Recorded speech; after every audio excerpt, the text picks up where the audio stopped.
주님은 나의 최고봉 11월 12일 묵상을 시작하겠습니다. 오늘의 제목은 거듭난 이후의 변화입니다. 오늘의 말씀을 읽겠습니다.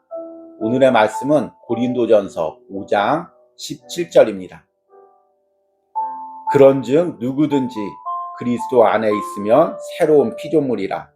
이전 것은 지나갔으니 보라 새 것이 되었도다. 아멘. 우리는 11월 주님은 나의 최고봉 묵상을 시작하면서 복음의 진리에 반응하십시오라는 주제의 말씀을 들었습니다. 이때 제가 복음이란 헬라어로 유앙겔리온이고 영어로는 굿뉴스인데 이것을 우리말로 쉽게 번역하면 좋은 소식이라고 말씀을 드렸습니다. 그리고 좋은 소식이란 다른 것이 아니라 나의 죄 때문에 하나님의 아들 예수 그리스도가 이 땅에 오셔서 십자가에서 피를 흘리시고 죽으셨다는 것입니다. 그리고 복음의 진리에 반응한다는 것은 이 복음의 소식을 들었을 때, 복음을 들었을 때 지적으로 듣고 깨닫는 것이 아니라 진정으로 나의 죄 때문에 하나님의 아들이 십자가에서 죽으셨구나. 이것이 깨달아지고 내 죄가 하나님의 아들이 십자가에 죽을 만큼 흉악하고 커다란 죄고 내 능력으로 내 방법으로 해결할 수가 없었던 죄라는 것이 깨달아지는 것입니다. 그리고 그것으로 끝나는 것이 아니라 계속해서 내 삶에서 남아있는 죄성들을 깨트리며 십자가 앞에 그리스도 앞에 나가는 것, 이것이 복음의 진리에 반응하는 삶입니다. 오늘은 이 과정을 고린도전서 5장 17절에 새로운 피조물이라고 표현하고 있습니다. 그런즉 누구든지라는 말을 쓰고 있습니다. 누구나 다 그리스도 안에 있으면 새로운 피조물이라. 이 새로운 피조물이란 어떤 의미일까요? 새로운 피조물이 있다면 당연히 예전 피조물이 있습니다. 예전 피조물이란 무엇일까요? 바로 하나님께서 창조하신 아담과 하와, 그리고 아담과 하와의 타락으로 그 죄성을 이어받은 모든 사람들을 이야기합니다. 그러면 새로운 피조물은 당연히 예수님의 십자가의 보혈로 성령을 통해 거듭난 우리를 의미합니다. 여러분, 이 새로운 피조물이라는 것이 간단한 단어 같지만 이 단어에 하나님의 구속의 역사가 다 함축되어 있습니다. 성경은 예수님의 십자가의 사건을 단순히 역사적 사건으로 이야기하지 않습니다. 하나님께서 아담과 하와를 창조하셨듯이 우리를 다시금 새롭게 창조하기 위해서 하나님의 커다란 구원 계획 가운데 있었던 사건이었습니다.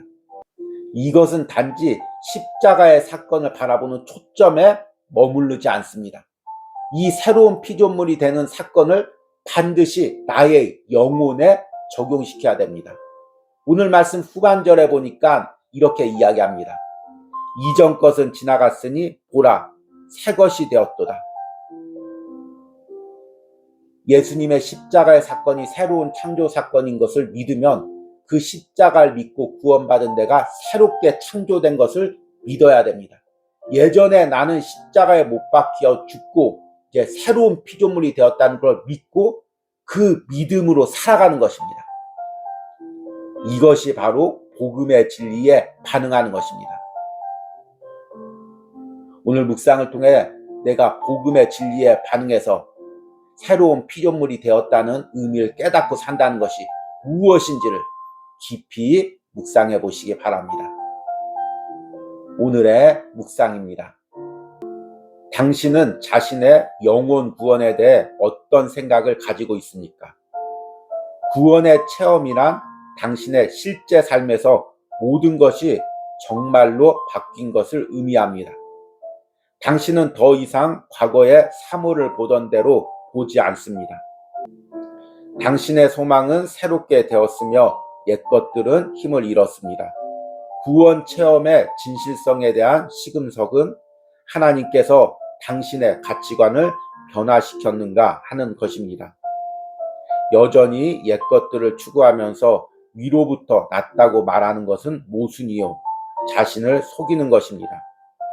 만일 당신이 거듭났다면 성령은 그 변화를 당신의 실제 삶과 생각 가운데 나타내실 것이며 위기가 찾아왔을 때 당신은 당신 안에 일어난 놀라운 변화로 인해 가장 놀라게 될 것입니다. 당신이 그 변화를 이루었을 가능성은 전혀 없습니다. 이 온전하고 놀라운 변화가 바로 당신이 구원받은 영혼이라는 증거입니다. 나의 구원과 성화가 어떤 변화를 가져왔습니까? 예를 들어 나는 고린도전서 13장의 빛 가운데 설 수 있습니다. 아니면 손을 저으며 당황스러워합니까? 성령에 의해 내 안에 이루어진 구원은 나를 완전히 자유롭게 합니다. 하나님께서 빛 가운데 계심같이 내가 빛 가운데 행하는 한 주님께서는 내게 책망할 것을 보지 못합니다.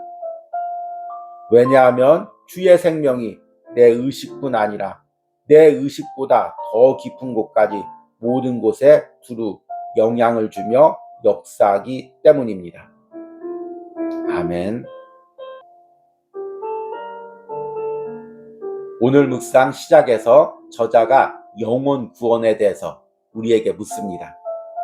당신은 자신의 영혼 구원에 대해서 어떻게 생각을 가지고 있습니까?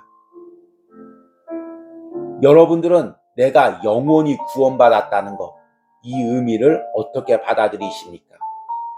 많은 사람들은 이 의미를 내가 죽어서 천국에 간다는 의미로만 받아들입니다. 당연히 영혼 구원의 핵심은 그 부분에 있습니다. 그러나 영혼이 구원받았다는 것은 단순히 내가 죽어서 천국 간다는 그것이 전부가 아닙니다. 그렇다면 나는 복음의 진리를 아주 조금만 알고 있는 것입니다. 영혼이란 우리의 전 인격적인 부분을 가리킵니다.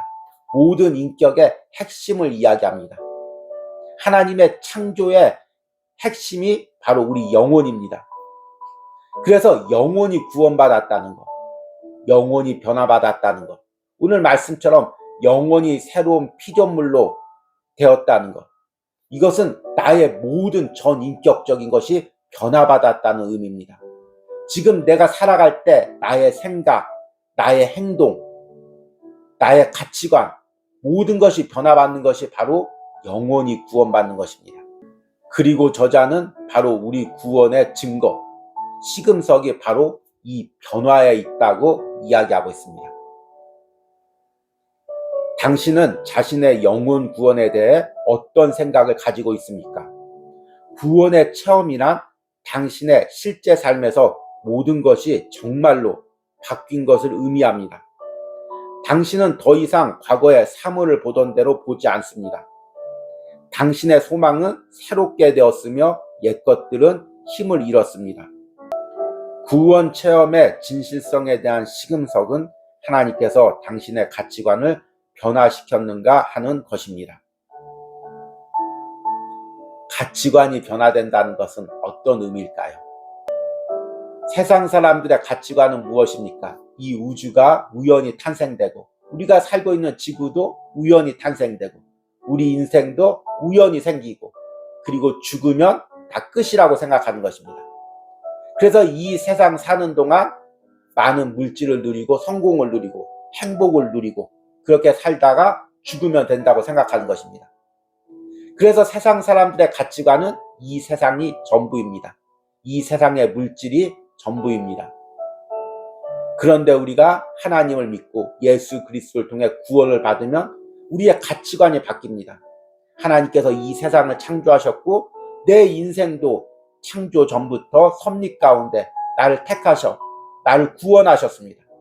나는 죽으면 끝나는 인생이 아니라 천국에서 하나님과 영원히 사는 인생입니다.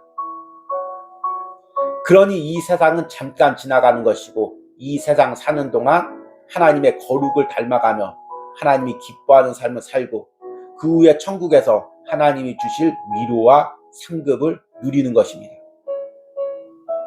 이것이 바로 구원받은 사람의 생각이고 그리고 삶의 방향인 것입니다. 만약 내가 구원을 받았다고 하는데 여전히 이 세상이 전부라고 생각하고 이 세상에서 누리는 것이 전부라고 생각하고 산다면 나는 구원의 증표가 나타나지 않는 것입니다. 이 경우는 둘 중에 하나이죠.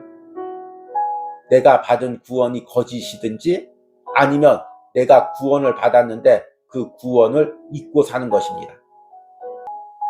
저자가 이 부분을 이렇게 이야기합니다. 여전히 옛 것들을 추구하면서 위로부터 났다고 말하는 것은 모순이요, 자신을 속이는 것입니다. 만일 당신이 거듭났다면 성령은 그 변화를 당신의 실제 삶과 생각 가운데 나타내실 것이며 위기가 찾아왔을 때 당신은 당신 안에 일어난 놀라운 변화로 인해 가장 놀라게 될 것입니다.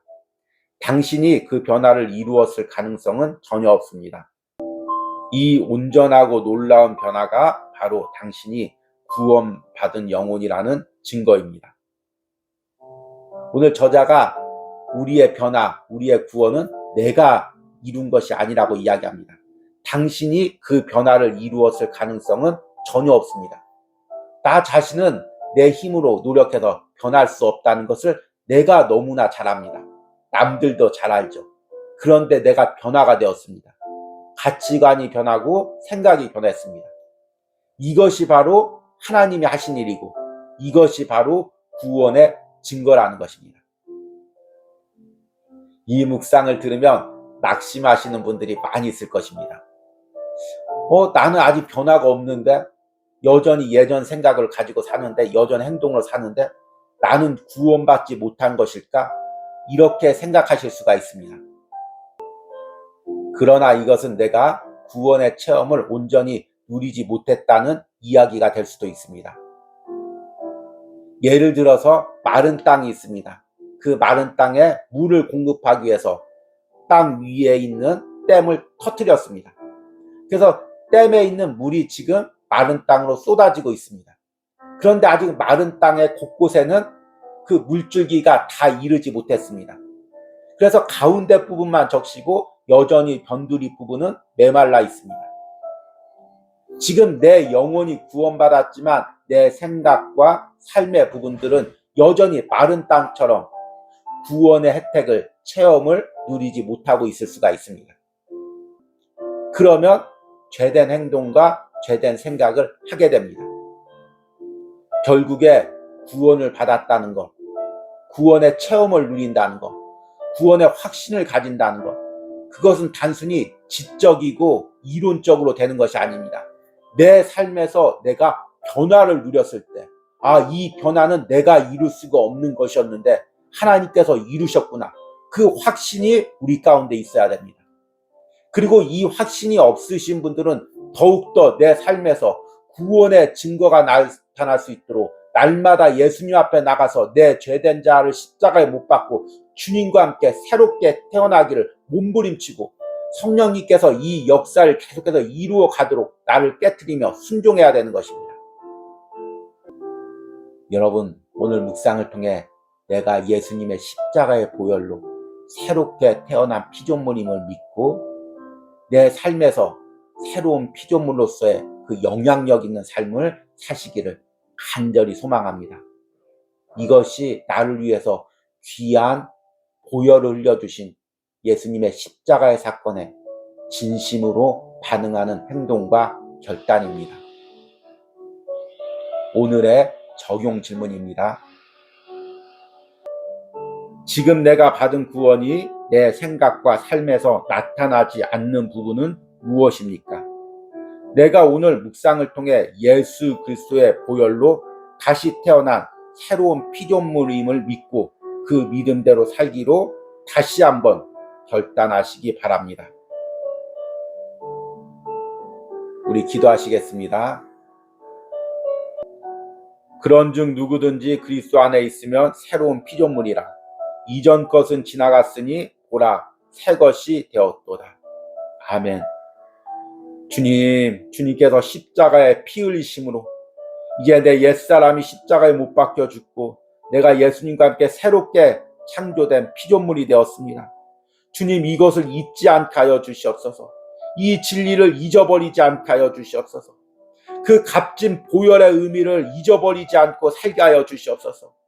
그 보혈이 내 영혼과 생각과 삶의 곳곳에 미쳐서 내가 온전히 변화되어 주님께서 기뻐하는 새로운 피조물로 살 수 있도록 성령님께서 날마다 우리 가운데 역사하여 주시옵소서. 우리 가운데 구원의 증거가 나타나게 하여 주시옵소서. 변화받은 증거가 나타나게 하여 주시옵소서. 영원히 구원받았다는 증표가 나타나게 하여 주시옵소서. 이런 삶을 위하여 몸부림치는 우리들이 될 수 있도록 함께하여 주시옵소서. 예수님의 이름으로 기도했습니다. 아멘.